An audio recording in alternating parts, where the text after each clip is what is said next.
नमस्कार, स्वागत है आप सभी का। मैं हूं हिमांशु और आप देख रहे हैं हलचल इंडिया। बेबाक खबर तेज असर। आइए नजर डालते हैं आज की खबरों पर। मुजफ्फरनगर में किसान मजदूर संगठन के राष्ट्रीय अध्यक्ष ठाकुर पूर्ण सिंह ने शनिवार को किसानों और मजदूरों से जुड़े विभिन्न मुद्दों को उठाया। संगठन ने घोषणा की कि आगामी 2 जुलाई को पूरे उत्तर प्रदेश के जिला मुख्यालयों पर आंदोलन किया जाएगा। इसी क्रम में मुजफ्फरनगर कलेक्ट्रेट पर भी प्रदर्शन कर प्रशासन को ज्ञापन सौंपा जाएगा। पूर्ण सिंह ने बताया कि क्षेत्र से गुजरने वाली काली और हिंडन नदियां अत्यधिक दूषित हो चुकी हैं। इन नदियों के प्रदूषण के कारण आसपास के लोगों में गंभीर बीमारियां फैल रही हैं। उन्होंने आरोप लगाया कि प्रदूषण नियंत्रण के दावे केवल कागजों तक सीमित हैं, जबकि जमीनी स्तर पर स्थिति खराब हो चुकी है। उन्होंने किसानों को समय पर यूरिया उपलब्ध न होने का मुद्दा उठाया। पूर्ण सिंह के अनुसार खाद की किल्लत के कारण किसानों की फसलें प्रभावित हो रही हैं, जिससे उन्हें भारी आर्थिक नुकसान हो रहा है। संगठन ने कई गाँव में वर्षों से लंबित चकबंदी प्रक्रिया में भ्रष्टाचार का आरोप लगाया। पूर्ण सिंह ने कहा कि कुछ गाँव में 10-10 सालों से चकबंदी चल रही है, लेकिन किसानों की समस्या का समाधान नहीं हो पा रहा। बिजली व्यवस्था पर सवाल उठाते हुए उन्होंने कहा कि भीषण गर्मी में ट्रांसफार्मर खराब होने, जर्जर लाइनों और बार-बार फॉल्ट की समस्या से ग्रामीण उपभोक्ता परेशान है।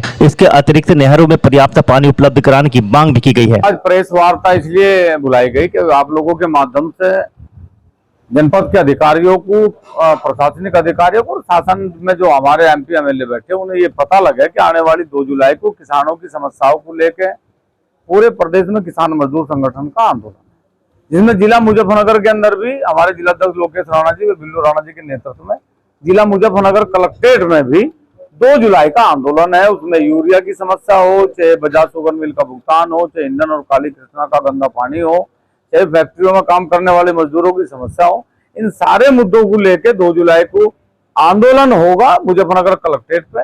संबंधित अधिकारी हमारी बात को सुने, उसका समाधान करे। यदि ऐसा नहीं होगा तो अनिश्चितकालीन धरना 2 जुलाई से शुरू होगा। तो लगातार यूरिया की कालाबाजारी हो रही है जनपद मुजफ्फरनगर, कई लोग फिर भी नहीं बाज आ रहे, किसान परेशान है। नहीं, किसान परेशान है, लेकिन सारी जितनी भी कालाबाजारी है उसे सारे अधिकारी करवा रहे हैं। सब अधिकारी उसमें लिप्त है, सब अधिकारियों को पता है कहाँ जा रहा। प्लाईवुड की फैक्ट्रियों में दिन रात यूरिया जाने लग रहा, वो बिकने लग रहा, कालाबाजारी हो रही। आप सरकारी समितियों पे जाओगे, खात नहीं है। आप प्राइवेट दुकान पे जाओगे, खात भरमार है, लेकिन वहां से आपको 1000 रुपए की दवा उसके साथ लेनी पड़ेगी। ये किसान का शोषण है, सरासर शोषण है। आदरणीय मोदी जी पिछले 2 साल से यूरिया पर चर्चा कर रहे हैं, यूरिया कम डालो, यूरिया। अरे भाई, यूरिया कम डाल, फिर डालना क्या? फिर ये भी तो पता लगे ना कि डालना क्या। भाई भोजन नहीं करना, चलो ठीक है, तो फिर कैलोरी ले रहा किस चीज से, ये भी तो बताना ना। तो सरकार का जो रवैया है बात कहने का, और बात कहने के बाद फिर उसका समाधान कोई नहीं है, इसीलिए किसान मजदूर तंग है। तो ये जो आंदोलन है, ये इसी चीज का आंदोलन है कि आने वाली 2 जुलाई को हम लोग पूरे प्रदेश में आंदोलन कर रहे हैं, जिसमें जिला मुजफ्फरनगर में भी आंदोलन। मोदी सरकार के 12 साल पूरे हो गए। मोदी सरकार की है कि किसान सबसे ज्यादा खुशहाल इसी सरकार में है। देखो, कहने में और करने में बहुत अंतर है।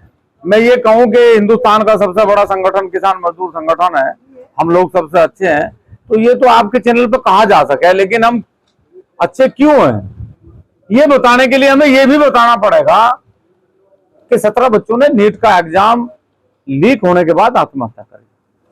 हमें यह भी बताना पड़ेगा कि सरकारी कर्मचारी की तनख्वाह 300 गुना बढ़ी और किसान की जो पैदावार है उसमें जो आपने आज तक परसेंटेज दिया वो 19% है। हमें यह भी बताना पड़ेगा कि बेरोजगारी की सीमा यह है कि होमगार्ड जैसी भर्ती में भी आप लोगों को पैसा देना पड़ा। यह भी है कि एक भर्ती के लिए आप बार बार पेपर लीक करवा रहे। ये भी इन 12 साल में हुआ। इन 12 साल में पुलवामा भी हुआ। मैं ये नहीं कह रहा कि अच्छी चीजें नहीं हुई। इन 12 साल में बहुत अच्छे रोड बने, लेकिन इन 12 साल में हर रोड पे टोल भी लगा। इन 12 साल में 27,600 स्कूल बंद हुए इसी उत्तर प्रदेश के अंदर। पूरे देश में लगभग 65,000 से ज्यादा, 1,65,000 से ज्यादा स्कूल बंद हुए। तो ये भी 12 साल में हुआ, ये कोई 75 साल में नहीं हुआ, ये भी 12 साल में हुआ। तो अच्छा है कि 12 साल सरकार के हुए। जिस दिन ये देश को 12 साल मिलेंगे तो हम समझ सकते हैं कि शायद कोई मेरे जैसा नेता उस दिन खड़ा होकर सरकार की बुराई करने योग्य ना बचे। जिस दिन 12 साल देश को दिए जाएंगे, युवाओं को दिए जाएंगे, किसानों को दिए जाएंगे, मजदूरों को दिए जाएंगे, उस दिन हम समझ सकते हैं कोई समस्या ना बचे। ये भाजपा के 12 साल हैं, ये देश के 12 साल नहीं। बिजली की बहुत ज्यादा समस्या है, किसानों ज्यादा सिंचाई में दिक्कत हो रही है लगातार। देखो क्या है, सरकार के पास मानक के अनुरूप बिजली की पर्याप्त सुविधा नहीं। फिर ऊपर से इस बार तूफान ज्यादा है, लेकिन सरकार के पास उसका भी कोई कंप्लीट समाधान नहीं। एक तूफान आओगा, हजारों खंबे टूटते हैं, उसमें तार डले। आज तक सरकार कोई क्लीन नहीं कर पाई कि भाई ये लाइन हमारी है, इसके नीचे जो पेड़ है वो हमें कटवाने हैं। ये तूफान का, बरसात का समय है तो वो पहले सफाई होनी चाहिए। ना नहरों की सफाई पहले हुई, ना ही लाइन की कोई कटाई हुई। इसलिए जब भी थोड़ा तूफान आवे, उस थोड़े तूफान में एक बड़ी व्यवस्था भंग होए और फिर बिजली देने की कोई व्यवस्था नहीं बचती। अध्यक्ष जी, यूरिया की हम बात करते हैं, अभी जो पकड़े गए हैं इस केवल प्लाईवुड में ही नकली डीएपी किसानों की यूरिया से बनाया जा रहा है। पूरे मुजफ्फरनगर में चारों तरफ आपने देखे होंगे कि बड़े बड़े व्हाइट कलर के टैंकर लगे हुए हैं। आपकी तरफ से, यूनियन की तरफ से क्या इस पर भी कोई स्टेप उठाया जाएगा, क्योंकि वो किसानों के हक पे डाका डाला जा रहा है चारों तरफ। देखो 2 जुलाई को पूरे प्रदेश में इसी बात को लेकर आंदोलन है, और इसमें सबसे बड़ा मुद्दा जल जीवन मिशन, यूरिया, कालाबाजारी, स्कूल, इन सब मुद्दों को लेके ही आंदोलन है। और ये क्योंकि हम लोगों ने आंदोलन भी इसलिए करा क्योंकि सरकार 12 साल अपने बतावेगी तो बहुत बेहतर है, लेकिन सरकार हमारे 12 साल का भी जिक्र करे कि हम इन 12 साल में क्या क्या चीजें झेल रहे, क्या क्या हमारे साथ हो रहा। आज हमारी जमीन ने अधिग्रहण के नाम पे खोसी जा रही है, और खोज के उन्हें उन लोगों को दी जा रही। भाई हमारी जमीन अगर अडानी को लेनी है तो अडानी ले रहे ना, हमारी जमीन का रेट दे रहे, लेकिन हमारी जमीन सरकार लेके अडानी को देगी तो हमें सर्किल का 4 गुना मुआवजा मिलेगा। और सर्किल रेट आज तक सरकार ने बढ़ाया नहीं है।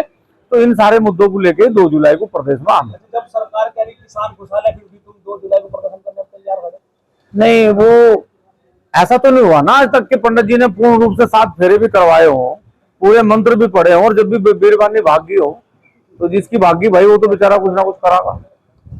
तो समस्या यहाँ है। विदा लेने का कल फिर होंगे हाजिर कुछ नई और ताज़ा खबरों के साथ। तब तक के लिए दीजिए हमें इजाजत। नमस्कार। हमारे YouTube और Facebook चैनल को फॉलो और सब्सक्राइब करना ना भूलें।